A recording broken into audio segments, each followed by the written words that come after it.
Ini banjir terbesar yang pernah saya lihat. Jangan berkedip ya. Ketika seorang pria sedang bekerja, tiba-tiba dia melihat ribuan burung terbang melewati langit. Detik berikutnya, tiba-tiba bebatuan di gunung mulai jatuh dengan cepat. Tak terhitung jumlahnya jatuh ke air. Dalam sekejap mata, itu menciptakan gelombang besar setinggi 100 meter. Lelaki ini merasa tidak biasa, segera membawa putrinya keluar dari kamar. Lalu beritahu semua orang untuk segera meninggalkan resor. Semua orang panik, langsung naik mobil dan melarikan diri. Saat ini ombak besar, dengan kecepatan 100 km per detik sedang bergulir ke arah mereka. Pada saat ini, jalan macet dengan mobil, mereka harus meninggalkan hartanya dan melarikan diri. Meskipun mereka berlari lebih cepat dari atlet, banjir masih mengejar mereka. Pada saat yang berbahaya, seorang wanita terjebak di antara dua mobil. Christian melihatnya dan bergegas lari ke sana. Setelah mendorong mobil keluar, dia berhasil menyelamatkan gadis itu. Keduanya terlatih-tatih naik gunung. Saat ini, rombongan orang sedang berlari untuk menyelamatkan hidup mereka, tetapi banjir telah ada tepat di belakang. Melihat tidak bisa melarikan diri, Christian segera mendorong gadis itu ke dalam mobil. Gelombang besar datang seperti binatang buas. Saat yang berbahaya, dia dengan cepat masuk ke dalam mobil, mengencangkan sabuk pengamannya dan menunggu kematian datang.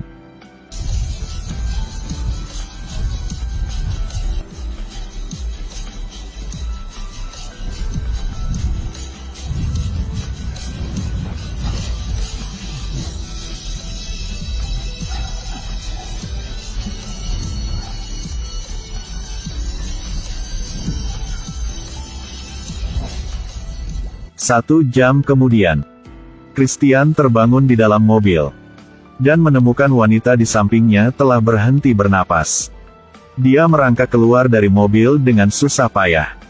Di sekitarnya gelap gulita. Christian meneriakkan nama putrinya. Akhirnya, dia melihat putrinya tidak jauh. Ayah dan anak saling berpelukan dan menangis. Tetapi pada saat ini dia tiba-tiba teringat bahwa istrinya masih di hotel. Jadi dia mengeluarkan teleponnya dan meneleponnya. Pada saat ini, banjir telah membanjiri resor. Inilah banjir terbesar dalam sejarah. Lihatlah, dua pekerja sedang memperbaiki sumber listrik. Tanah tiba-tiba bergetar hebat. Pemandangan ini membuat mata kedua orang itu melebar karena terkejut. Sebelum mereka bisa bereaksi, bebatuan di gunung meluncur ke bawah dengan kecepatan 80 mil per detik. Detik berikutnya, ratusan ribu batu jatuh dari atas. Adegan itu hanya bisa digambarkan dengan dua kata. Ini mengerikan. Dua pekerja tidak punya waktu untuk melarikan diri, segera dijadikan sandwich. Batu itu jatuh ke air menciptakan gelombang pasang besar setinggi 100 meter, yang menerjang ke hilir kota. Staf buru-buru membunyikan sirene peringatan. Setelah mendengar bel, wajah gadis ini menunjukkan ketakutan. Dia dengan cepat mengetuk pintu untuk memanggil orang-orang yang tertidur lelap. Menyuruh mereka untuk segera pergi dari sini ke tempat tertinggi. Dalam kepanikan, dia menemukan bahwa putranya tidak ditemukan. Jadi dia segera pergi mencarinya. Akhirnya menemukan putranya di ruang bawah tanah. Setelah itu, mereka dengan cepat berlari keluar. Saat ini, mereka menyaksikan pemandangan yang mengerikan. Gelombang raksasa setinggi ratusan meter telah datang di depan mereka. Mereka dengan cepat berlari kembali. Bencana yang tak terhindarkan akan datang.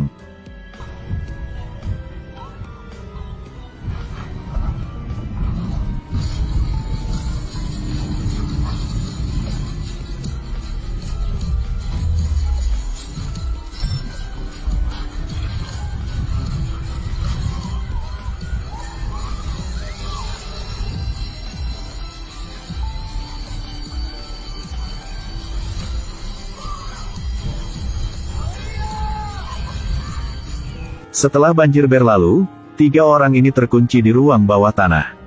Keempat sisinya terhalang oleh batu, air terus mengalir ke dalamnya. Bisakah mereka hidup? Banjir melanda seluruh hotel. Orang-orang terkunci di ruang bawah tanah, hidup mereka dalam bahaya. Idun menemukan bahwa semua pipa ventilasi di sini terhalang. Tanpa pilihan lain, mereka terpaksa memilih jalan lain. Pada saat ini, air mulai meluap ke pintu besi.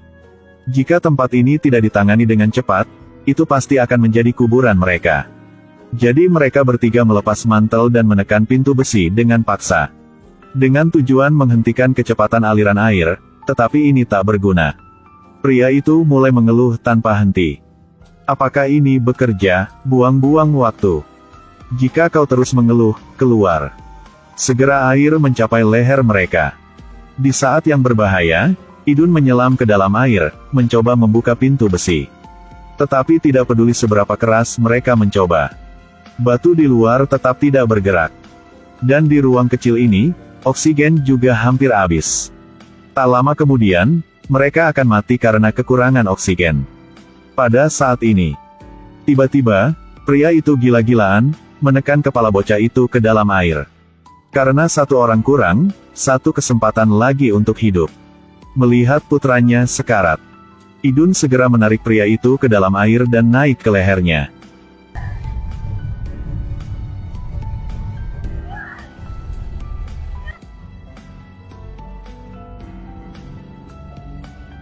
Tak lama, pria itu berhenti bernapas. Pada titik ini, Christian telah tiba di luar ruang bawah tanah. Melihat peninggalan istrinya, Christian pikir dia sudah mati. Jadi dia mengambil tongkat kayu dan membantingnya ke pintu besi. Dua orang yang terkunci mendengar suara itu dan dengan cepat merespons. Christian tahu istrinya masih hidup, jadi dia bergegas masuk. Air banjir di luar sekali lagi menghantam ruang bawah tanah. Nyawa keduanya benar-benar dalam bahaya. Christian dengan cepat menyelam ke dalam air dan membuka pintu besi. Pada akhirnya, dia juga berhasil menyelamatkan istri dan putranya. Film ini berakhir. Bencana tiada hati, tetapi dunia ini penuh dengan cinta. Ikutlah denganku, mari kita sebarkan cinta.